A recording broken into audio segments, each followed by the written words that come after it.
নমস্কার। এই মুহূর্তের সবচেয়ে বড় খবর, পশ্চিমবঙ্গ সরকারি কর্মচারীদের কেন্দ্র সরকারি কর্মচারীদের জন্য সম্প্রতি সরকারি কর্মচারীদের জন্য সুখবর এসেছে। আগস্ট 2024-এর মধ্যে কেন্দ্র সরকার ও পশ্চিমবঙ্গ সরকার 3% ডিএ এবং ডিএনএস অ্যালাউন্স বৃদ্ধির ঘোষণা করতে পারে।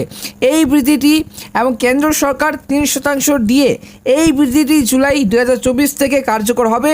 এর ফলে কর্মীদের বেতন এবং পেনশনের যে পরিমাণে বৃদ্ধি হবে যা মূল্য বৃদ্ধির সঙ্গে তাল মেলাতে সাহায্য করবে। এর পাশাপাশি পশ্চিমবঙ্গ সরকারও কিন্তু তাদের কর্মচারীদের পশ্চিমবঙ্গের সমস্ত রাজ্য সরকারি কর্মচারীদের জন্য 4% ডিএ বৃদ্ধি করেছে, যা এপ্রিল মাস থেকে 2024 থেকে মানে 2024 এপ্রিল মাস থেকেই কিন্তু কার্যকর হতে চলেছে। এই পদক্ষেপগুলি কিন্তু লক্ষ লক্ষ সরকারি কর্মচারী এবং পেনশনভোগীদের আর্থিক অবস্থায় কিন্তু উন্নতিতে সহায়ক হবে। সম্প্রতি সরকারি কর্মচারীদের জন্য একটি গুরুত্বপূর্ণ আপডেট এসেছে এবং বেতন এবং পেনশন বৃদ্ধি প্রত্যাশা দীর্ঘদিন ধরে ছিল এবং এখন মনে হচ্ছে সরকার সেই প্রত্যাশার পূরণের পথে হাঁটছে। তবে এটি শুধুমাত্র একটি সম্ভাবনা, নিশ্চিত কিছু বলা কঠিন। এই যে কেন্দ্র সরকার এবং রাজ্য সরকার উভয়ই কিন্তু সেই ডিএনএস অ্যালাউন্স বৃদ্ধির ঘোষণা করেছে, যা রাজ্য সরকারি কর্মচারীদের বা কর্মীদের বেতন ও পেনশনের যে উপর ইতিবাচক প্রভাব ফেলবে। উদাহরণস্বরূপ কেন্দ্র সরকার সেপ্টেম্বর 2024-এর মধ্যে 3% ডিএ বৃদ্ধির ঘোষণা করতে পারে, যা জুলাই 2024 থেকে কার্যকর হবে। অন্যদিকে পশ্চিমবঙ্গ সরকার ইতিমধ্যেই কিন্তু 4% ডিএ বৃদ্ধির ঘোষণা করা হয়েছে, যা এপ্রিল মাস থেকে 2024 থেকে কার্যকর হয়েছে। এই পদক্ষেপগুলি সমস্ত রাজ্য সরকারি কর্মচারীদের পেনশনভোগীদের কিন্তু সেই অবস্থার উন্নতি পথে কিন্তু সহায়ক হবে। বর্তমানে কেন্দ্রের সরকারি কর্মীরা অধীর আগ্রহে কিন্তু অপেক্ষায় আছেন অষ্টম পে কমিশনের জন্য। প্রতি 10 বছর অন্তর কমিশন কার্যকর হয়ে থাকে। এর আগে 2016 সালের যে 1 জানুয়ারি কার্যকর হয় সপ্তম পে কমিশন। আর সপ্তম বেতন কমিশনের যে আওতায় উপকৃত হয়েছেন প্রায় 1 কোটি মানুষ। আর সেই হিসেব মতো আশা করা হচ্ছে আগামী 2026 সালের এবং 1 জানুয়ারি চালু হতে পারে সে পরবর্তী বেতন কমিশন, অর্থাৎ অষ্টম পে কমিশন, যার দ্বারা প্রভৃতি সেই উপকৃত হবেন সমস্ত রাজ্য কেন্দ্র সরকারি কর্মচারীদের দপ্তরগুলিতে ও ভিন্ন পদে কর্মরতরা। দেশের প্রধানমন্ত্রী নরেন্দ্র মোদী অষ্টম বেতন কমিশন চালু করে সরকারি কর্মীদের ন্যূনতম সেই বেতন ও পেনশন কাঠামোতে বিরাট বদল কিন্তু আনবেন বলে ধারণা করা হচ্ছে। বর্তমানে কেন্দ্র সরকারি কর্মচারীরা অধীর আগ্রহে কিন্তু অষ্টম পে কমিশনের জন্য অপেক্ষা করছেন। সপ্তম পে কমিশন 2016 সালে যে 1 জানুয়ারি থেকে কার্যকর হয়েছিল এবং সেই সময় প্রায় সমস্ত কিন্তু 1 কোটি মানুষ উপকৃত হয়েছেন। সাধারণত প্রতি 10 বছর অন্তরে একটি নতুন পে কমিশন কার্যকর হয়। সেই হিসেবে 2026 সালের আগামী 2026 সালের 1 জানুয়ারি থেকে অষ্টম পে কমিশন কার্যকর হতে পারে কিন্তু বলে ধারণা করা হচ্ছে। এই পে কমিশনের মাধ্যমে কেন্দ্রের সরকারি কর্মচারীদের ন্যূনতম সেই বেতন ও পেনশন কাঠামোতে বড় ধরনের যে পরিবর্তন আনার সম্ভাবনা রয়েছে।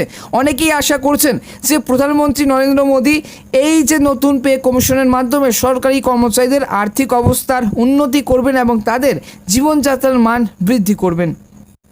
তবে বর্তমানে কেন্দ্র সরকারি কর্মীদের মধ্যে অষ্টম পে কমিশন নিয়ে কিছুটা উদ্বেগ দেখা যাচ্ছে, কারণ সপ্তম পে কমিশন মেয়াদ 2025 সালে 31 এবং ডিসেম্বর শেষ হতে চলেছে।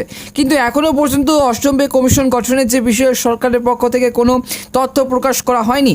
বিগত 1 বছরে বিভিন্ন কিন্তু সময়ে সরকারি কর্মচারী ইউনিয়নগুলি সেই অষ্টম পে কমিশনের যে গঠনের দাবিতে আওয়াজ তুলেছে। তবে এখনও পর্যন্ত কোনো স্পষ্ট ইঙ্গিত বা ঘোষণা না থাকায় কর্মচারীদের মধ্যে কিছুটা উদ্বেগ বিরাজ করছে।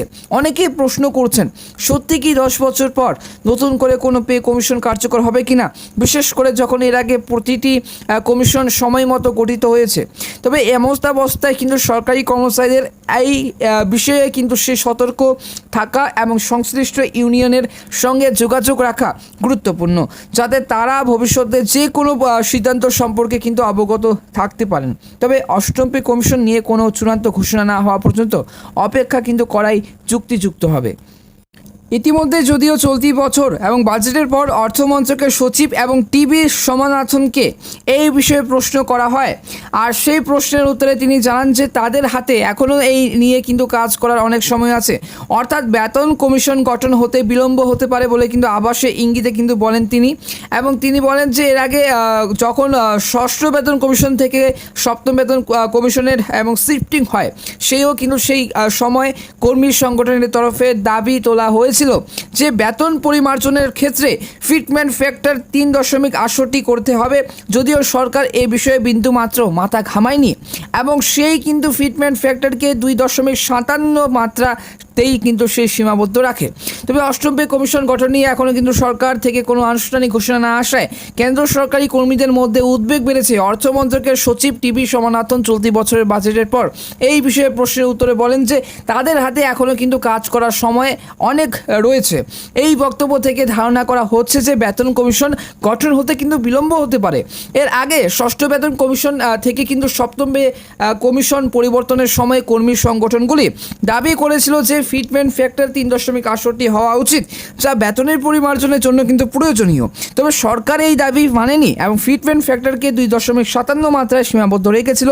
এটি কর্মচারীদের মধ্যে হতাশা সৃষ্টি করেছিল, যা এখন অষ্টম পে কমিশন নিয়ে কিন্তু আরও উদ্বেগের কারণ হয়ে দাঁড়িয়েছে। এই অবস্থায় কর্মচারীরা এবং তাদের যে ইউনিয়নগুলি সরকারের পরবর্তী পদক্ষেপের জন্য অপেক্ষা করছেন এবং চাপ সৃষ্টি করতে বিভিন্ন পদক্ষেপ।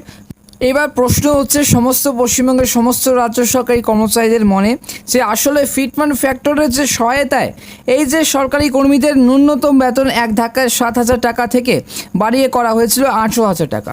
আবার এর ভিত্তিতে এই যে ন্যূনতম পেনশনের অঙ্ক লাফিয়ে বাড়ে 3500 টাকা থেকে তা বৃদ্ধি পেয়ে হয় 9,000 টাকা। সব মিলিয়ে একটি হিসেব বলছে কেন্দ্র সরকারি কর্মীদের ন্যূনতম বার্ষিক বেতন বর্তমানে 2.5 লাখ টাকা এবং সর্বোচ্চ পেনশনের অঙ্ক হলো বার্ষিক 1.5 লাখ টাকা।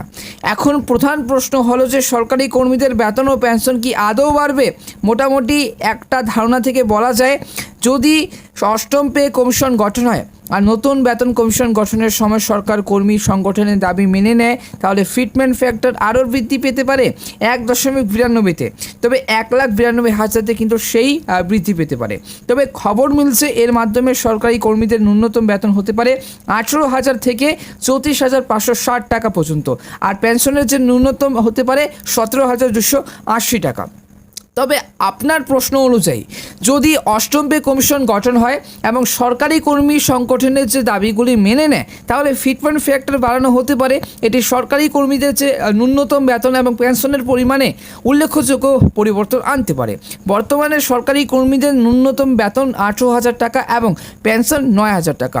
যদি নতুন পে কমিশনের যে সুপারিশ অনুযায়ী ফিটমেন্ট ফ্যাক্টর 1.92-তে বৃদ্ধি পায়, মানে 1,92,000-তে বাড়ে টাকা, তাহলে ন্যূনতম বেতন 18,000 টাকা থেকে বেড়ে যাবে সেই 34,560 টাকা। এই যে 60 টাকা 34,560 টাকা হতে পারে এবং পেনশনও কিন্তু সেই 17,280 টাকা পৌঁছাতে পারে।